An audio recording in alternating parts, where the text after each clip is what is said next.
अस्सलाम वालेकुम dear students. आज हमारे पास प्रोजेक्टाइल ऑफ मोशन का दूसरा पैरामीटर है time of flight.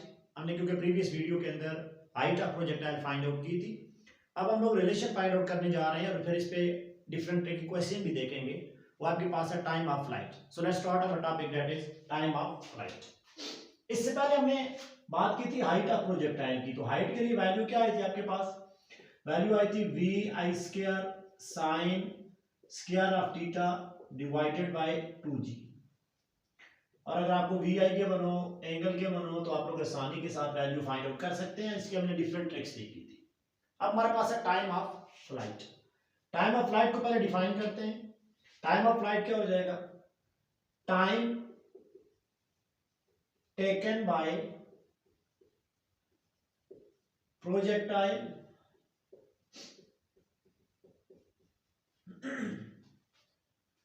Time taken bye projectile या टोटल टाइम कर दें। Total time taken bye projectile from point of projection to point of impact, that is known as a time of flight। इसको आप लोग क्या कहते हो? Time of flight. मतलब हम ओब्लिक प्रोजेक्टाइल को डिस्कस कर रहे थे। ये टू डायमेंशनल केस ये होता है, ये एक्स एक्सिस, ये वाई एक्सिस। आपने किसी बॉडी को यहां से फेंका, बॉडी यहां पे आके रखी, हमने यहां पे मैक्सिमम हाइट की वैल्यू फाइंड आउट की थी।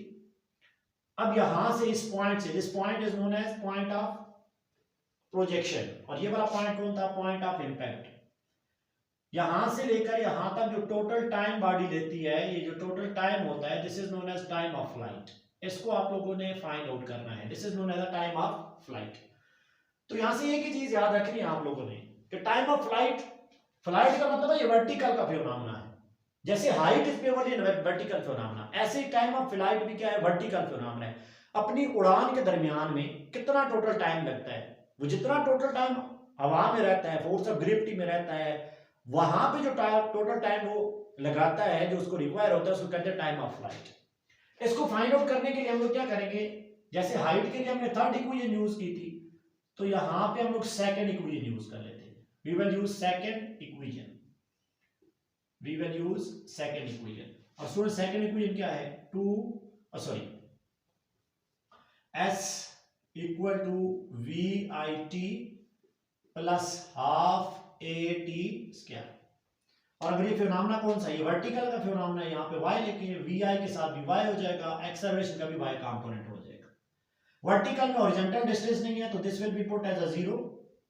और ये वी आई वाई की क्या वैल्यू होती है? V I sine of theta, और ये वाला टी अपनी जगह, plus half A Y acceleration in upward that is minus G, और यहां पे क्या हो जाएगा? T square. इसको उठा के अगर मैं इधर लेके आ जाऊं तो ये वैल्यू क्या बनेगी? माइनस प्लस हो जाएगी। ये हो जाएगा half g t square equal to we I sine of theta into T,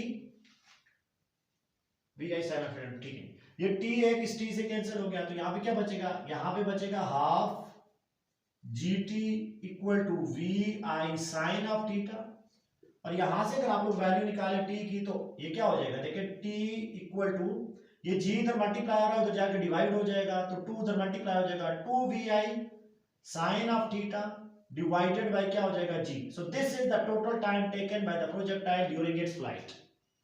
मतलब टाइम ऑफ फ्लाइट की वैल्यू क्या आ गई है? आपने याद रख लेनी है, two we I sine of theta divided by आपके पास वैल्यू क्या है? जी है। ये टोटल टाइम है।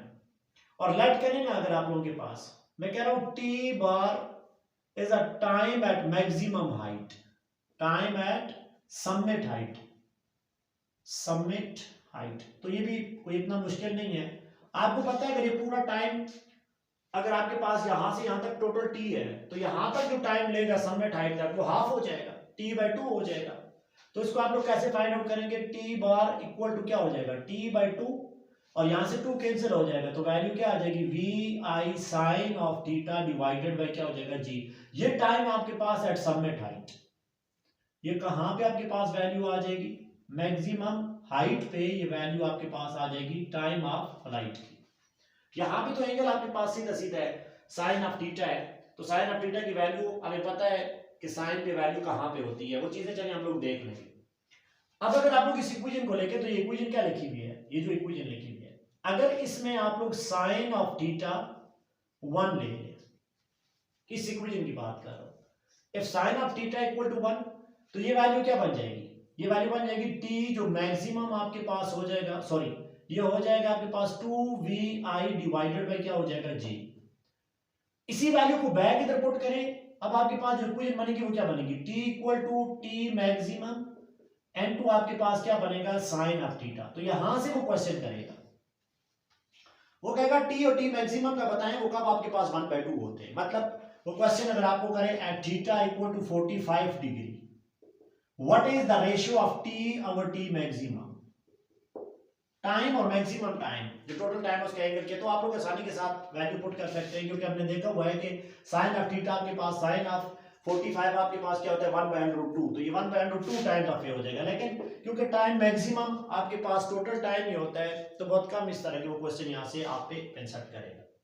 अब अगर आप लोग टाइम की वैल्यू देखें, तो टाइम की वैल्यू किस पे डिपेंडेंट है, टाइम की वैल्यू डिपेंड करती है t is directly proportional to we i if initial velocity is maximum by keeping the angle constant, तो अगर आप लोगों का ये इनिशियल वेलोसिटी मैक्सिमम है तो फिर टाइम ज्यादा लगेगा, और अगर इनिशियल वेलोसिटी कम है जिस प्रोजेक्टाइल की, तो टाइम कम लगेगा। t is directly proportional to the sin of theta, इसका मतलब है जिसका एंगल ज्यादा है, अगर वेलोसिटी ज्यादा कांस्टेंट रखें, तो जिसका एंगल आप लोग 90 की तरफ लेके जा रहे हैं, वहां पे टाइम आपका ज्यादा हो जाएगा। और जो फैक्टर आपके पास है जी वाला, तो ये हमने पीछे भी देखा था, तो जी जो पोल पे होती है, जी एट पोल, ये ग्रेटर होती है जी एट इक्वेटर के ऊपर। तो अगर पोल पे आप लोग सेम एक्सपेरिमेंट कर रहे हैं, तो पोल पे जी की वैल्यू ज्यादा हो जाएगी, तो टाइम आपका, टाइम ऑफ प्रोजेक्टाइल क्या लगेगा, वो कम लगेगा।